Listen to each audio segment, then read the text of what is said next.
Voice academy. ఈరోజు current అఫైర్లో భాగంగా జాతీయ, అంతర్జాతీయ, ప్రాంతీయ మరియు ఇతర అంశాలను క్షుణ్ణంగా పరిశీలిద్దాం.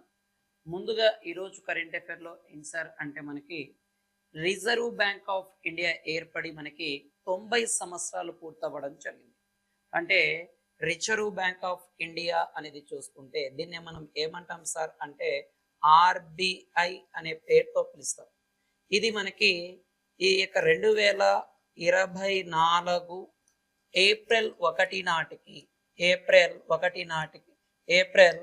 1 నాటికి 90 సంవత్సరాలు పూర్తి చేసుకోవడం జరిగింది.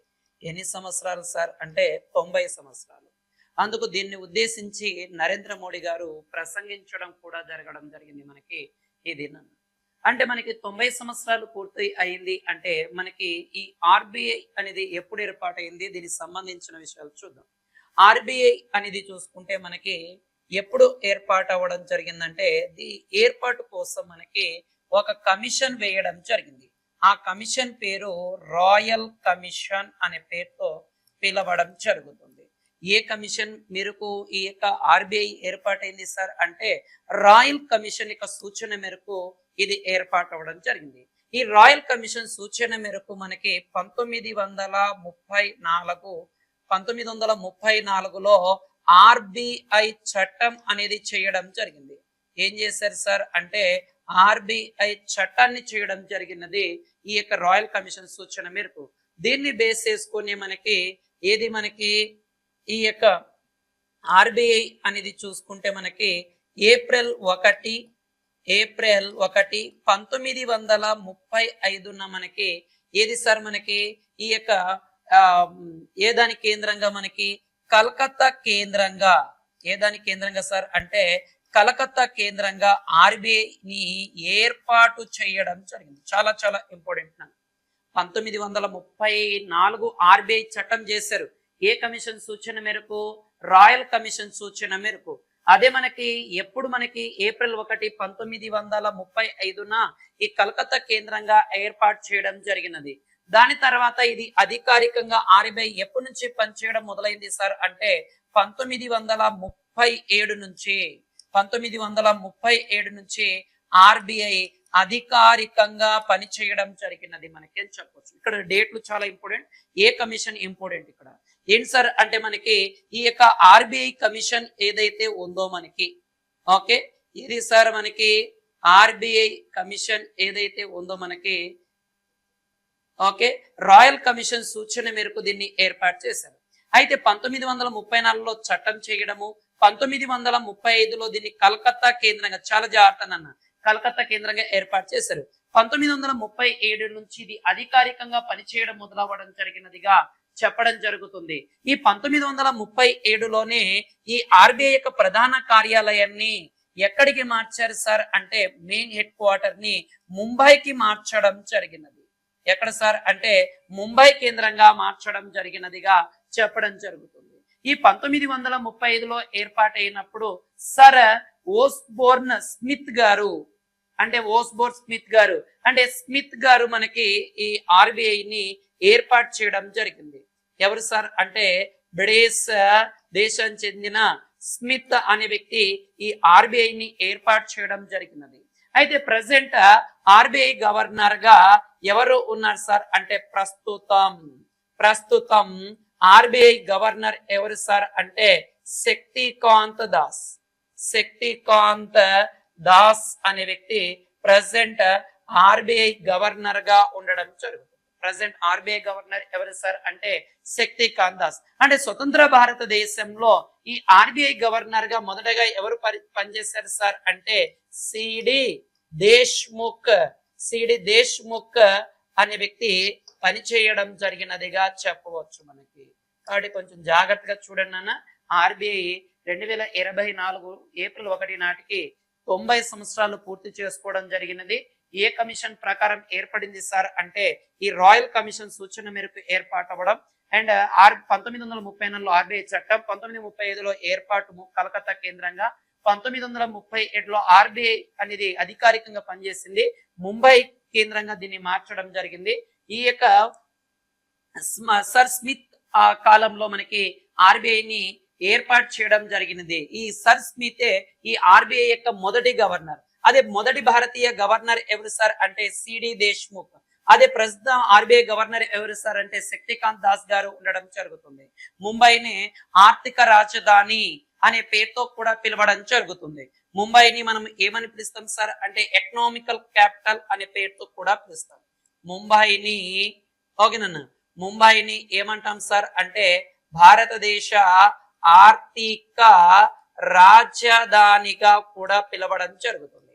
ఆర్థిక రాజధానిగా పిలుస్తారు మనకి. అయితే ముంబైని లాంగ్ సేర్ ఆఫ్ ఇండియా అనే పేరుతో కూడా పిలుస్తారు. Long share of India, long share of India అని కూడా పిలవడం జరుగుతుంది. ఇదే ముంబైని 7 ఐలాండ్ సిటీ అనే పేరుతో కూడా పిలుస్తాం. 7 దీవుల నగరం అనే పేరుతో కూడా పిలవడం జరుగుతుంది మనకి ఇది నన్న.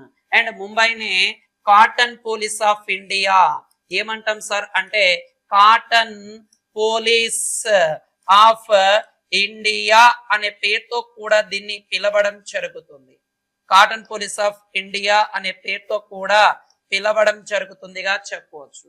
అయితే మనకి ఈ యొక్క present public sector banks, public sector banks అంటే మనము పబ్లిక్ సెక్టర్ బ్యాంక్స్ అంటాం, లేదా దీన్ని ప్రభుత్వ బ్యాంకులు అంటాం. ప్రజెంట్ ప్రభుత్వ బ్యాంకులు ఎన్ని ఉన్నాయి సార్ అంటే మనకి రీసెంట్ గా ఆంధ్రప్రదేశ్ సంబంధించిన ఈ యొక్క పోలీస్ రిక్రూట్మెంట్ బోర్డులో అడిగాడు 12 పబ్లిక్ సెక్టర్ బ్యాంక్స్ అనేవి ఉండడం జరుగుతుంది. అదే మనకి 1969లో ఓకేనన్నా 1969లో మనకు 14 బ్యాంకులను నేషనలైజేషన్ చేశారు మనకి ఇందిరాగాంధీ గారు. అండ్ 1980లో ఇంకో 6 బ్యాంకులను కూడా నేషనలైజేషన్ చేయడం జరిగినది. అండ్ దాని తర్వాత మనకి ఈ యొక్క తర్వాత కాలంలో కొన్ని బ్యాంకులు మెర్జ్ చేయడం వలన, కలిపేయడం వలన ఈ బ్యాంకులు అనేవి తగ్గుతూ ప్రెసెంట్ 12గా ఉండడం జరిగింది. రీసెంట్ గా చూడండి నాన్న, మనకి రీసెంట్ గా ఆంధ్ర బ్యాంక్ అనేది ఇండియన్ ఓవర్సీస్ బ్యాంక్ లో కలిసిపోవడం జరిగింది. అదే బ్యాంక్ ఆఫ్ బరోడాలో చూసుకుంటే, మనకి దేనా బ్యాంక్ అండ్ విజయ బ్యాంకును కూడా కలిపారు. కాబట్టి కొంచెం జాగ్రత్త చూడండి అన్న, మనకి ఆర్బీఐ వ్యవస్థాపకు సంబంధించి డేటా చెప్పాం కాబట్టి కొంచెం జాగ్రత్తగా చూడండి. నెక్స్ట్ కరెంట్ అఫైర్ విషయానికి వెళ్ళిపోదాం. ఏంటి సార్ అంటే రాజస్థాన్ పాలి జిల్లాలో ఎక్కడ సార్ అంటే రాజస్థాన్ లోని ఎక్కడ సార్ అంటే పాలి జిల్లా. ఈ రాజస్థాన్ లోని ఈ యొక్క పాలి జిల్లాలో ఏం చేశారు సార్ అంటే ఒక గ్రామంలో జదన్, ఏ గ్రామం సార్ అంటే జదన్ అనే గ్రామం. ఓకే, రాజస్థాన్ లోని పాలి జిల్లాలో జదన్ అనే గ్రామంలో ఓం ఆకారంలో ఒక దేవాలయాన్ని ఏర్పాటు చేయడం జరిగింది. ఒక దేవాలయంను ఏర్పాటు చేశారు. ఈ ప్రపంచంలోనే విశిష్టమైన దేవాలయం ఇలాంటి ఆకారంలో ఏర్పాటు చేయలేదు. ఏర్పాటు చేసిన ఇంత భారీగా లేదు మనకి. దాదాపుగా 250 ఎకరాల స్థలంలో, దాదాపుగా 250 ఎకరాల స్థలంలో ఏదాన్ని ఏర్పాటు చేశారు సార్ అంటే ఈ ఓం ఆకారంలో దేవాలయాన్ని ఏర్పాటు చేయడం జరిగినది మనకి ఇది నాన్న.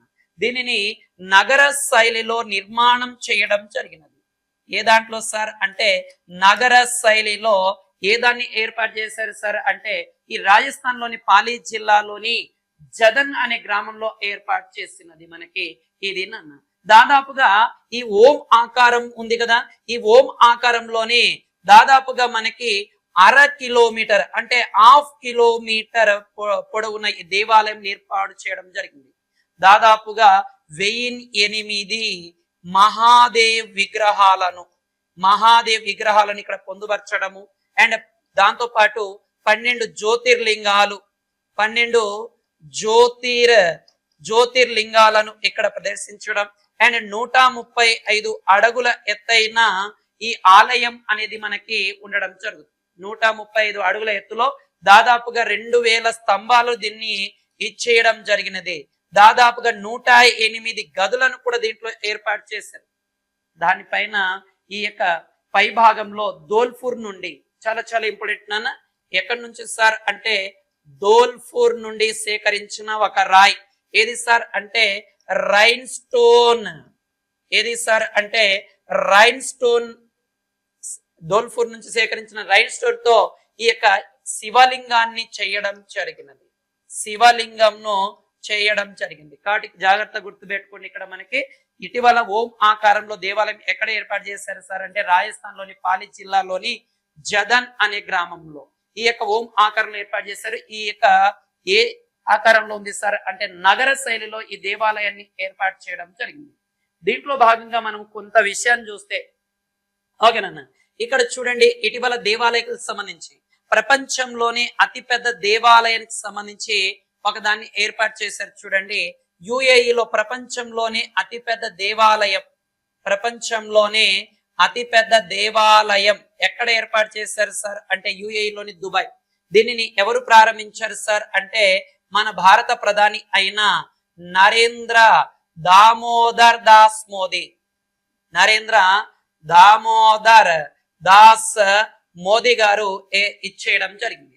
అండ్ 2024లోనే చూడండి మనకి 2024 జనవరిలో మనకి ఇది అయోధ్య, ఓకే, అయోధ్యలో శ్రీ బాల శ్రీరామ్ యొక్క దేవాలయాన్ని కూడా ప్రారంభించడం జరిగినది. ఓకే, దాని తర్వాత ఇటీవల మనకి తెలంగాణలోని 3D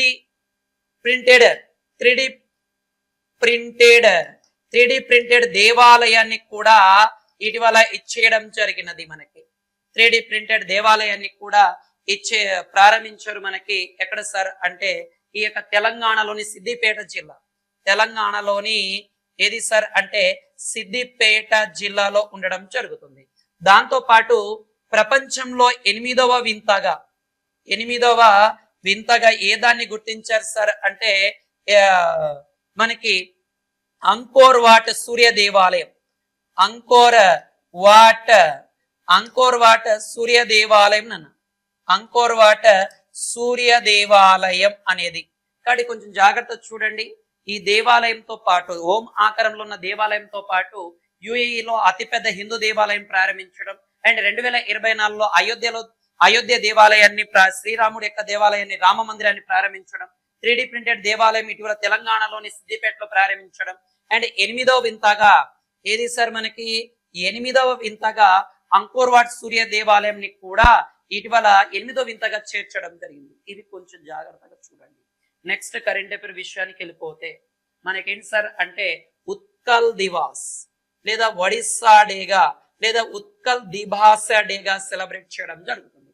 ఎందుకు సార్ అంటే మనకి 1936 ఓకేనా 1936 ఏప్రిల్ 1వ తారీఖున మనకి ఈ ఒరిస్సా రాష్ట్రం అనేది ఏర్పాటు అవ్వడం జరిగింది. ఇది సార్ మనకి ఒరిస్సా రాష్ట్రం ఏర్పాటు అవ్వడం జరిగింది. అందుకే దీన్ని ఉత్కల్ దివాస్ అనే పేరుతో పిలుస్తాం లేదా ఉత్కల్ దిభాస దినోత్సవం అంటాం లేదా ఒడిస్సా డేగా సెలబ్రేట్ చేయడం జరుగుతుంది. మనకి ఒరిస్సా యొక్క తీర ప్రాంతాన్ని, ఒరిస్సా యొక్క తీర మైదానంను ఏమని పిలుస్తాం సార్ అంటే మనము తీర మైదానంను ఏమని పిలుస్తాం సార్ అంటే ఉత్కల్ తీర మైదానం అనే పేరుతో పిలవడం జరుగుతుంది. దాంతో పాటు ఇది బీహార్ అండ్ దాని ప్రావిన్స్ నుంచి ఆ కాలంలో 1936లో ఈ యొక్క బ్రిటిష్ వాళ్ళు విడగొట్టడం కూడా జరిగింది. అయితే మనకి భారతదేశంలో స్వాతంత్రం పూర్వం మొదటి భాషా ప్రయుక్త రాష్ట్రం అంటాం. స్వాతంత్ర్యానికి పూర్వం మొదటి భాషా ప్రయుక్త రాష్ట్రం ఏది సార్ అంటే భాషా ప్రయుక్త రాష్ట్రం ఒడిస్సా. అదే స్వాతంత్రం వచ్చిన తర్వాత మొదటి భాష ప్రయుక్త రాష్ట్రం అంటే ఆంధ్రప్రదేశ్ అని చెప్పడం జరుగుతుంది మనకి అని చెప్పవచ్చు. ఈ ఒడిస్సాలోనే చూడండి మనకి ఈ ఒడిస్సా సీఎం ఎవరు సార్ అంటే నవీన్ పట్నాయక్. ఎవరు సార్ అంటే నవీన్ పట్నాయక్. ఇతను భారతదేశంలో అత్యధిక కాలం పనిచేసిన సీఎం లో 2వ వాడుగా చెప్పడం జరుగుతుంది. అంటే సీఎం గా పనిచేసిన వ్యక్తులలో 2వ వాడు ఎవరు సార్ అంటే నవీన్ పట్నాయక్. అంటే ఇతని కంటే అత్యధిక కాలం సీఎం గా పనిచేసిన వ్యక్తి ఎవరు సార్ అంటే మనకి సిక్కిం సీఎం అయిన పవన్ కుమార్ చామ్లింగ్. ఎవరు సార్ అంటే మనకి పవన్ కుమార్ చామ్లింగ్ అనే వ్యక్తి ఉండడం జరుగుతుంది.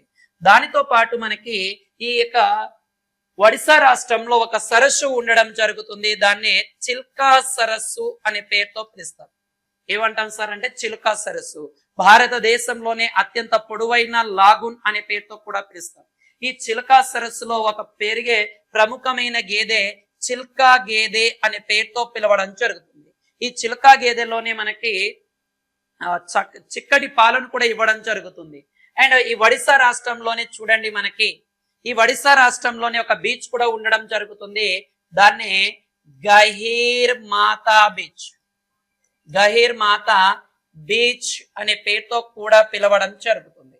ఈ గహీర్ మాతా బీచ్ యొక్క ప్రత్యేకత ఏంటి సార్ అంటే ఇక్కడ గుర్తుపెట్టుకోండి నాన్న, గహీర్ మాతా బీచ్ ఇక్కడ ఆలివ్ రిడ్లే తాబేల సంరక్షణ చేపట్టడం జరుగుతుంది.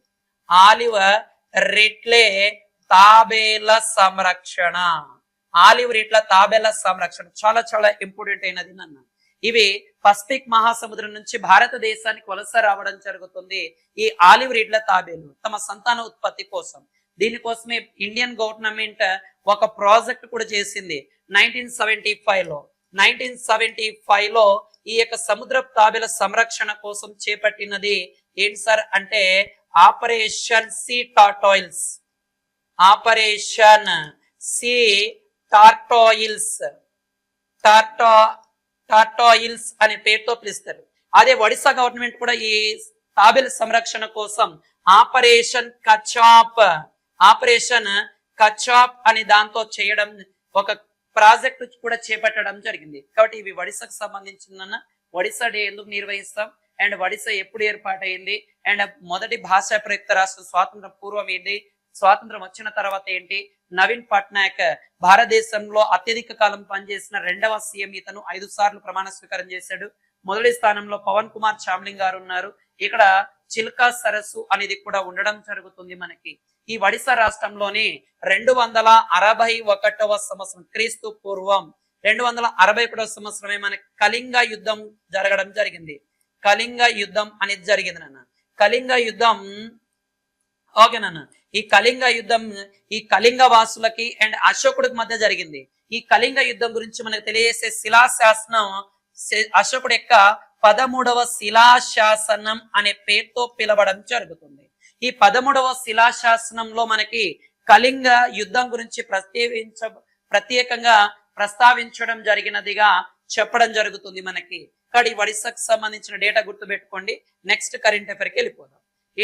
నెక్స్ట్ చూసుకుంటే సీతారామ మీనన్ నైజర్ లో భారతదేశం నుంచి తదుపరి రాయబారిగా పనిచేయడం జరుగుతుంది. ఓకే, ఎవరు సార్? సీతారామ మీనన్. వ్యక్తుల విభాగాల్లో అడుగుతున్నానా, ఏ దేశం సార్ అంటే నైజర్ దేశంలో భాగంగా ఇతను తదుపరి భారత రాయబారిగా నియమించబడడం జరుగుతుంది. అయితే ప్రజెంట్ ఇతను విదేశీ వ్యవహారాల శాఖ మంత్రిత్వంలో డైరెక్టర్ గా ఉండడం జరుగుతుంది ఇతను నన్ను. అయితే మనకి 2009 మేలో ఓకే ఈ యొక్క నైజర్ యొక్క రాజధాని అయిన నియామీలో ఈ భారత మిషన్ ని ప్రారంభించడం జరిగినది. భారత ఈ మిషన్ అంటే ఈ రాయబారిని ప్రారంభించడం జరిగినది. అయితే దాని తర్వాత నైజర్ కూడా భారతదేశంలో 2011లో తమ రాయబారి కార్యాలయాన్ని కూడా ఏర్పాటు చేయడం జరుగుతుంది. ఓకే, దాని తర్వాత ఇక్కడ ఇంకో కరెంట్ అఫైర్ చూడండి అన్న. 2023లో భారతదేశంలోని ఈ యొక్క రాయబారి కార్యాలయాన్ని పూర్తిగా తీసివేసిన దేశం ఏది సార్ అంటే ఆఫ్ఘనిస్తాన్ అన్న. ఆఫ్ఘనిస్తాన్ భారతదేశంలో ఏం చేసింది సార్? తన రాయబారి కార్యాలయాన్ని పూర్తిగా ఆపివేయడం జరిగింది. రాయబారి కార్యాలయాన్ని ఆప్ చేసింది. ఇక్కడ నైజర్ దేశానికి సంబంధించి భారత హై కమిషనర్ లేదా రాయబారిగా ఎవరి సీతారామ మీనన్ ని నియమించడం జరిగింది తదుపరి రాయబారిగా. అయితే భారతదేశం 2009లో ఈ నైజర్ యొక్క రాజధాని అయిన నియామీలో ఈ రాయబారి కార్యాలయాన్ని ఏర్పాటు చేసింది. అదే విధంగా భారతదేశంలో కూడా ఈ యొక్క నైజర్ అనే దేశం 2011లో నైజర్ రాయబారి కార్యాలయాన్ని ఏర్పాటు చేయడం జరిగింది 2011లో. నెక్స్ట్ కరెంట్ అఫైర్కి వెళ్ళిపోదాను. ఐర్లాండ్ కు చెందిన అత్యంత పిన్న వయస్కుడుగా ప్రధాని సైమన్ హారిస్ నాన్న. చాలా చాలా ఇంపార్టెంట్ అయినది నాన్న.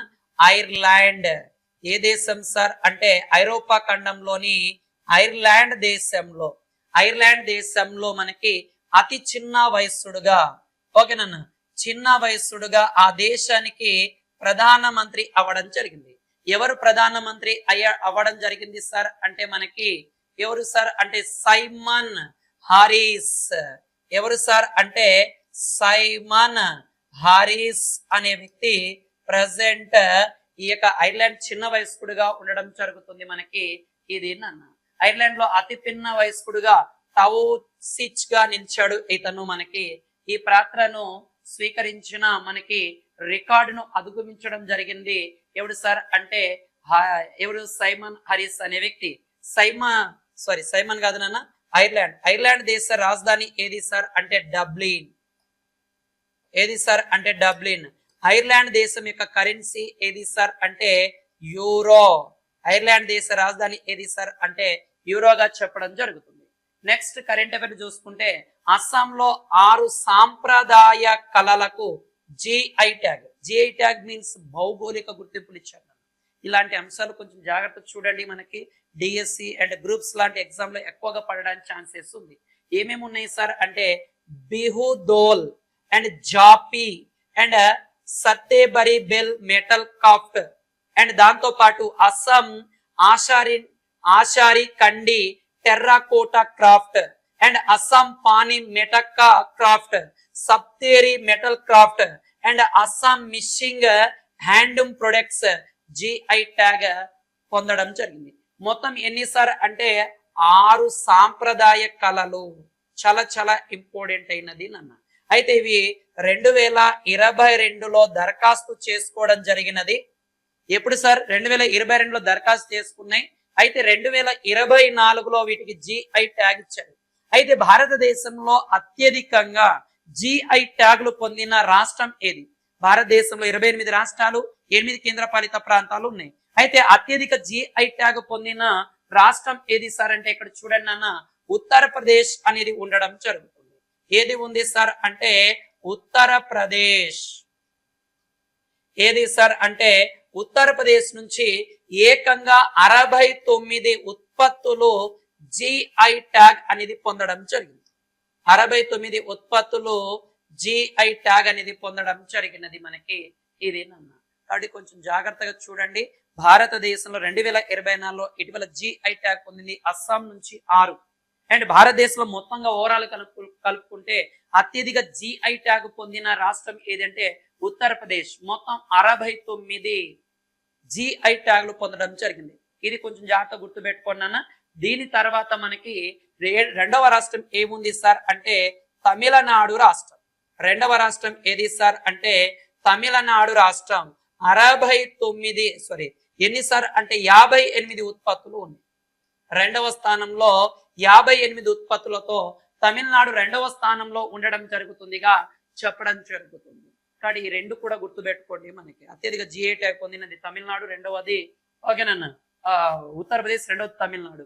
నెక్స్ట్ కరెంట్ అఫైర్ విషయానికి పోతే అంతర్జాతీయ మిల్లెట్ సంవత్సరం ముగింపు వేడుకలు 2029 ఈ యొక్క ఇటలీలోని రోమ్ లో జరగడం జరిగింది.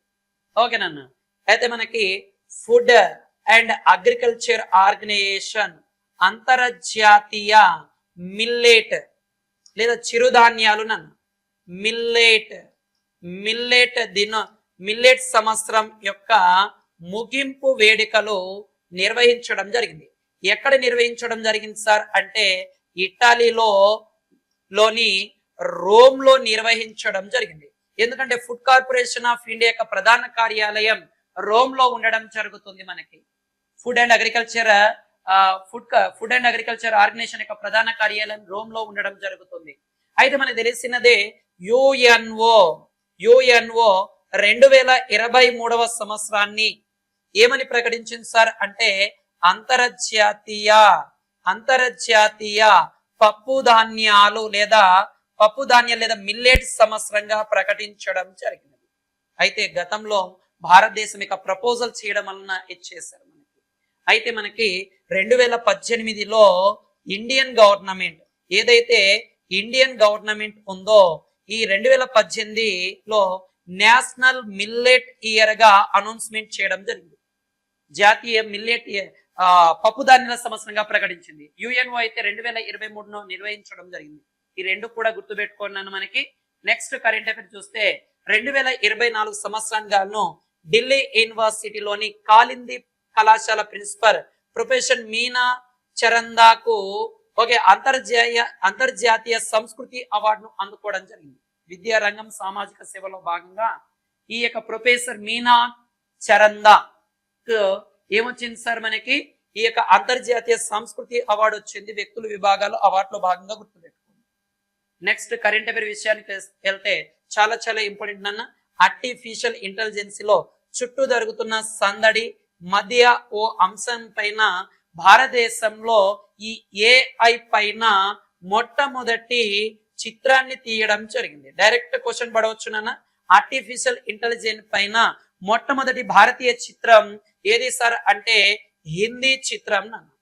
హిందీ చిత్రం. దీని పేరు IRAH అనే పేరుతో సూచించడం జరిగింది. భారతదేశంలో మొట్టమొదటి ఆర్టిఫిషియల్ ఇంటెలిజెన్స్ చిత్రం అది హిందీ భాషలో రిలీజ్ అవ్వడం జరిగింది. హిందీ భాషలో రిలీజ్ చేస్తున్నారు నాన్న. IRAH అనే పేరుతో పిలవడం జరుగుతుంది.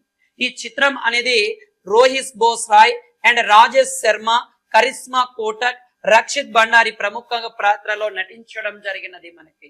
కాబట్టి ఇక్కడ నుంచి క్వశ్చన్ ఎలాగ అడుగుతారు సార్ అంటే భారతదేశంలో మొట్టమొదటి ఆర్టిఫిషియల్ మూవీ అంటారు. హిందీ భాషలో రావడం జరిగింది.